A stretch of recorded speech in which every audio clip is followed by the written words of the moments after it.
Send a short voice note via the medium of WhatsApp, or you can also send your emails to the show with your thoughts and views to focus@clare.fm. Now, we begin today's show with education supports for children with additional needs, which have been thrust back into the spotlight after Education Minister Hildegarde Naughton announced a pause to the review of special needs assistant allocations. The decision follows widespread concern from parents, schools and unions after a number of schools were informed that they could lose SNA posts from next September, despite government assurances that there are no overall cuts and that SNA numbers will rise to 25,000 by 2026. The review, carried out by the National Council for Special Education, had prompted protests and calls for greater clarity around how allocations are decided.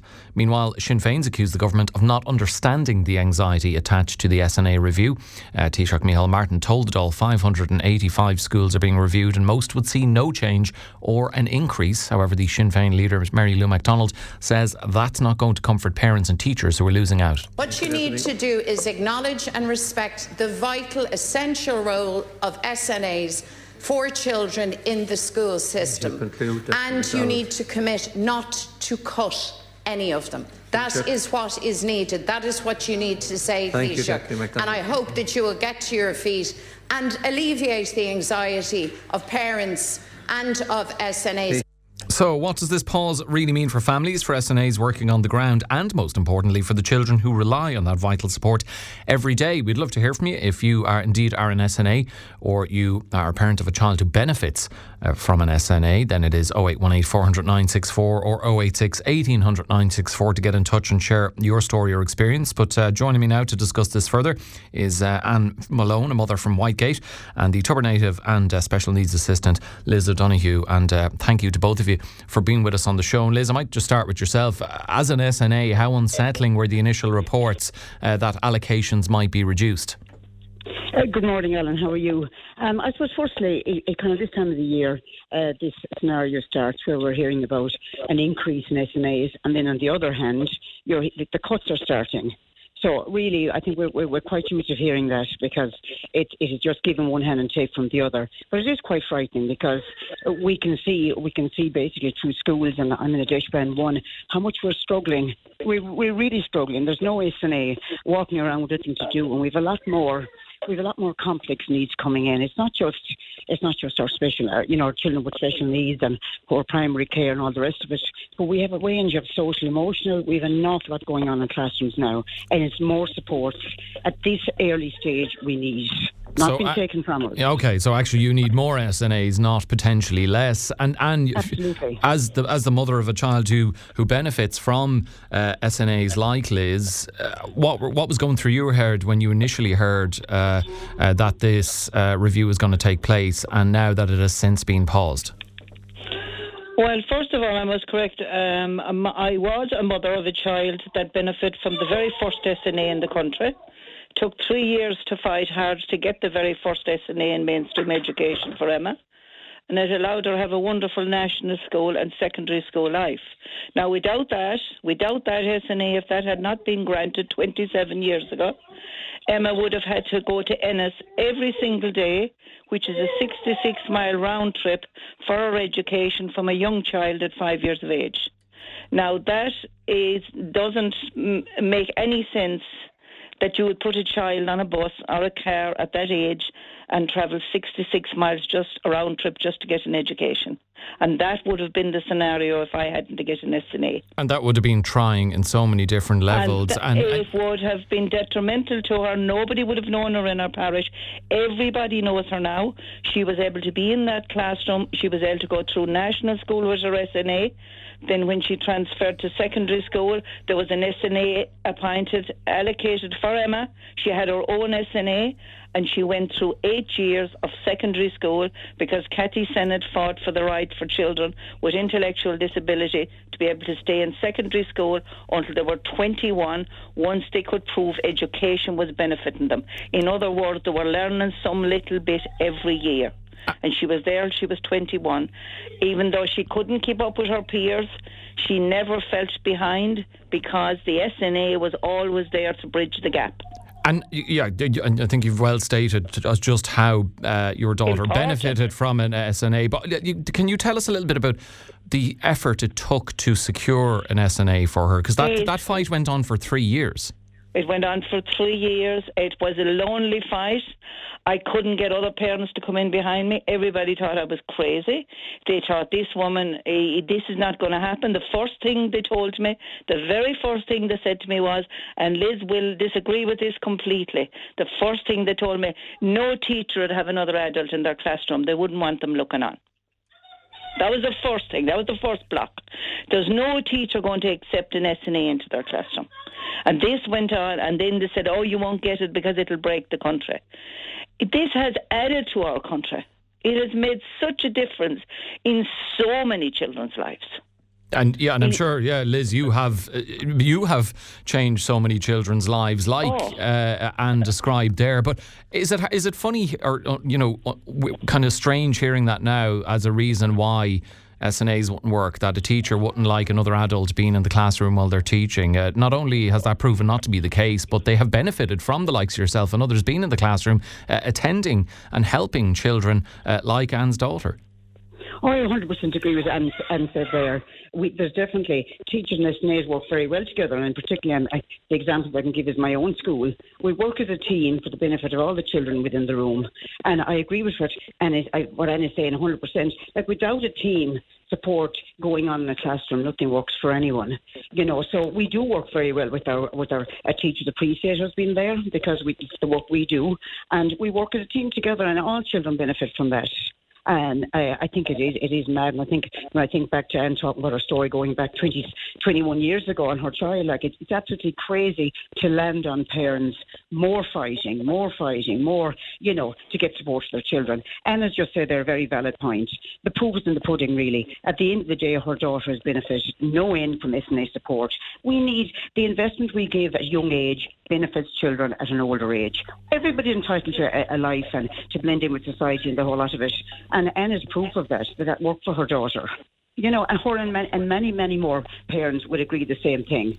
Like the support we give and the relationship we give to these children, you're building confidence in them as well. And any support you can give any child to learn is vitally important for society. That's really. Yeah, and I suppose, look, we'll talk a little bit going forward how both of you expect things to pan out with this pause. But you touched on something there earlier, Liz, that how the role has changed and perhaps advanced, because I know Forza have said the current SNA circulars are outdated and don't actually reflect the full scope of the job, which I think you were alluding to earlier on, that there's so much more, right, and children with so many more, and so a variety of different needs that actually it is more SNAs and SNAs with different skill sets that are required. Absolutely. I suppose the reason I'm saying that, Alan, is, given the example of our own school, we have our obviously primary care needs as the main role for SNAs, which you're all very aware of. But second list, we will say, you have your autism and ASD and all the different needs there. But we also have huge lists in our school of social and emotional. And if these kids are not given a little bit of care and nurture that are needed, they can't learn anyway. Nobody benefits from the classroom. So, it's not just the child with the special needs. We look at other children within our classroom setting. We don't know what's coming in at the beginning of the year, and we're continually observing and seeing who needs support. And in order for a teacher to teach a class, they need to be supported. There's a range of issues. So I think the SNA circulars is so ridiculously outdated. We all know primary care needs are the priority, and the special needs, we're aware of that. But we do have in certain schools, certainly in Deshband schools, we have a lot of social and emotional, and these kids need to be looked after as well. And we have to give them a little bit of care. So our job is it's a lot more broader than kind of made out in the circulars. Yeah. And I don't think the government appreciate that. Yeah, would you agree with that, Anne, that we're hearing about, this review is going to happen, it has been paused for the moment, when actually, as Liz is well outlining, it is more SNAs that are needed, and perhaps during your own daughter's time in school, you maybe saw that yourself, with maybe not even just her, but other children who benefited from SNAs, that there were more of them needed and with different experience and skill sets, not less. Yeah, but I mean, the SNA criteria when Emma got an SNA and she was in school, it seemed to have worked different, because it seemed to be more individualised. I mean, she got an individual SNA. It was her own SNA. And that SNA worked with her right through her education, and it had continuity. And so her day started out like this. When we got an SNA, this is what we were given. We were given an SNA. We weren't given any resources. We weren't given any budget. We were given nothing. So we worked with our principal. We had a little room in the school. We equipped that room ourselves, myself and my husband, with all the educational needs that Emma needed to be able to be educated. And it was expensive and very hard done at the time, okay? Then in the day, she started off in her classroom. So she started with her teacher and with her peers. If what was happening in the classroom wasn't relevant to her or she needed a quiet space, she was withdrawn to this little room and she did extra remedial work with her SNA. Then when there was something relevant going on in the classroom, they'd send for Em and she'd go in. She was never made feel not part of the classroom. So she was part of the classroom, she was in and she was out. She moved on to secondary school and they had the exact same system going on down in that secondary school. Exact same. They had the quiet room and they were in the classrooms, they were out of the classrooms, but their SNAs played a vital part in them, allowing her to even sit her junior cert and allowing her to sit her ECDL. I mean, they were a vital part of teaching them as much as the teacher. Now, I don't know if that still happens now because I'm out of date with it, but that definitely, and that was vital for somebody. I mean, I can only speak for somebody with an intellectual disability because, to be honest, I had a son with physical disability. He would have never needed an SNA, even though he had cerebral palsy, because he was highly intelligent. He was well able to cope and function himself, but she could never have coped in mainstream education without the SNA. Never. So I think my point is that definitely there's emotional kids out there. There is kids with so many needs out there nowadays. It is frightening, to be honest, the amount of needs. Every child should be looked at as an individual. And it should, there should be more SNAs, not less SNAs, as they say. And no kid that goes into a school with an intellectual disability should have to share an SNA with a classroom that's 2 or 3 classes up, which is happening out in the countryside. You could have a kid starting in infants, and there could be the one SNA that could be dealing with kids inside in 3rd and 4th class, and she's supposed to deal with all the levels. That shouldn't be happening in a given school day. I mean, the child that's starting out should be getting their own SNA to integrate them into the school and get them started, not sharing with a 3rd or a 4th class. And that happens as well, which seems to me to be a ridiculous notion. Yeah, you get me? Yeah, I do. And just to bring Liz back in on that. Maybe if it's just a kid that needs to get medication or something during the day, or they're on an injection for something or whatever, you can share around your SNA that way. But if it's somebody that needs an SNA for to be able to function and learn within that support system and fit in, then they need an SNA on their level, not an SNA that's 2 and 3 classes above. It's neither fair to the SNA nor the child. No, and Liz, I mean, the government are putting out numbers. They're saying overall the number of SNAs has actually increased by 45% since 2020, and that by September of this year there will be 25,000 SNAs. But you know the situation Anne is describing, where some SNAs are being spread thin between a couple of children, does that? I'm not doubting the numbers the government are giving out, but they don't seem to. It doesn't seem to be sufficient enough of what you're seeing, perhaps, in terms of demand on the ground. No, 100%, because Alan, the difference is, for starters, I am 10 years doing this, and I suppose in the last couple of years, year on, we are seeing the differences. Now, I am, as I said already, I am talking about a large school in a Deshband area. So unfortunately, I know what Anna is saying, but the problem is there's no one of us allocated to one particular child. I have 2 children I'm dealing with autism. But within the classroom, we have a couple of other children with some major social emotional needs. If a disruption starts, a teacher can't teach, so nobody benefits. So we are all stretched quite tightly. We are up and down corridors, covering the classroom where the need is the most at the particular time. Because at the end of the day, everybody in the classroom is entitled to be educated. If there's a major problem in the classroom, that has to be dealt with. Yeah, I understand that, Liz. But like for you, if you're assisting one child in one classroom, and maybe they're getting on fine at that particular moment, but then in another classroom you hear there's a child experiencing a moment or situation of great difficulty, you're called to them. Do you feel as if that is the priority at that moment? But do you feel as if the other, if you're caught for an hour or two in that situation, then the other child is losing out to some degree? 100%, but that is what's happening, because we're stretched quite thin, which then means you're leading a classroom and a teacher having to deal with the child you are with while you're going to assist someplace else. That's what's happening all the time. Like, we have 7 positions in a large school. We're getting 2 special classes in September, and now we're actually wondering, are they going to expect the 7 SNAs in the mainstream to accommodate the special classes as well? It is crazy, the stretching that's involved, and expecting kids to be looked after in every corner. And everybody has to be looked after. Everybody has to be educated, and every child has to be looked after. And that covers, as I said to Tam there, and she wouldn't have experienced probably in your country schools as much, but where we are, we have a lot of issues that are separate to our special needs coming in, that if they're not dealt with, the teacher can't teach anyone. So, unfortunately, we are seeing our lists have changed, and the whole circular needs to change for SNAs.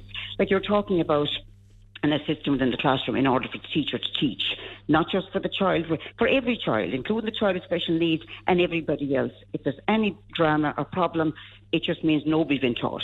And this is the problem. Yeah, we heard Micheál Martin telling the Dáil the schools are being reviewed, but most of those 585 schools would see no change or perhaps even an increase. Now, we did use the word most, which means some will see some change.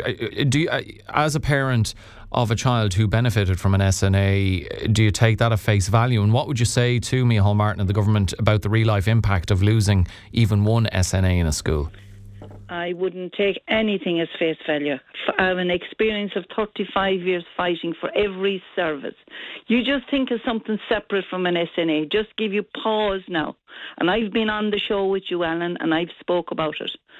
We have one four-bedroom respite house below in Shannon, which is almost 90 kilometres round trip from here, to service all East Clare for respite. One 4-bedroom house for all of East Clare for respite. And I'm fighting for 2 years now, and I've been told. And houses have come up everywhere. Oh, it's been dealt with. There is still no sign of a house coming. So this nonsense about telling me there's another 25,000 SNAs, they're just in somebody's box. Somebody just wrote up about it. But the thing that I can't understand there, where Liz said she's got to leave the class. Now, she was saying she didn't know, but I can tell you we have as much emotional needs out in the countryside as they have in the big schools now, because that seems to be the society we're in. The demand is as bad, and what's happening out in the small schools is they're getting overlooked for the bigger schools, which is completely wrong. But you look at it from another way. No, I would not agree with that. Oh, well, I can tell you it's happening. It is happening. It's thin on the ground. It's thin on the ground now. Well, I think let Liz in there. Liz, and another thing is that... 2 seconds, Anne. Liz, what do you want to say on that? I think it's thin on the ground all around. It is ridiculous. We're dealing with a different, from 10 years ago to now, we're dealing with a different range of needs. It's completely different. Society has changed, and I'm sure you agree with that. Everything is very different to what it was 10 years ago or even 20 years ago. And that needs to be reviewed. Instead of talking about cutting, it is more supports, and more support into schools and into preschools. So you're getting the issues early, and you're ready to handle them. This is what it's about. It's early intervention. Everybody, we see children going up along the ranks here, and if they're not supported and held up to 6th class, whatever they're gone, they don't go to school. They don't continue on. We want every child to be educated. We want every child to be happy in school, and we want every child to reach their full potential. And I think from parents and teachers and SNAs, we're all in the same scenario. Yeah, I'll give the final. Where all that went wrong was way back years ago when my daughter was young, we had a social worker, a psychologist, and a speech therapist. 3 people were allocated, and they were on that team. They were our backup team. They worked with our preschool, and they worked with our school. And that went through national school, and that was all great. And then it went into secondary school. And then somebody on the top decided they were going to change that. And they were going to make it an all-for-one service, a bit like what they did with the regional hospital in Limerick. But that all-for-one service never materialised. So what I'm trying to say is, if you have somebody now at 2 or 3 years of age that they're looking as if there's going to be a problem here, you can't even get an assessment. You can't even get that child on the road before they ever start school now. You can't get there. You can't. And then it falls to the schools and the SNAs, and they're there. But another thing with that sharing, Liz, like, you have to leave that to one person or that 2 people, and you have to go to somebody else, and that's fair enough. But you must remember one thing.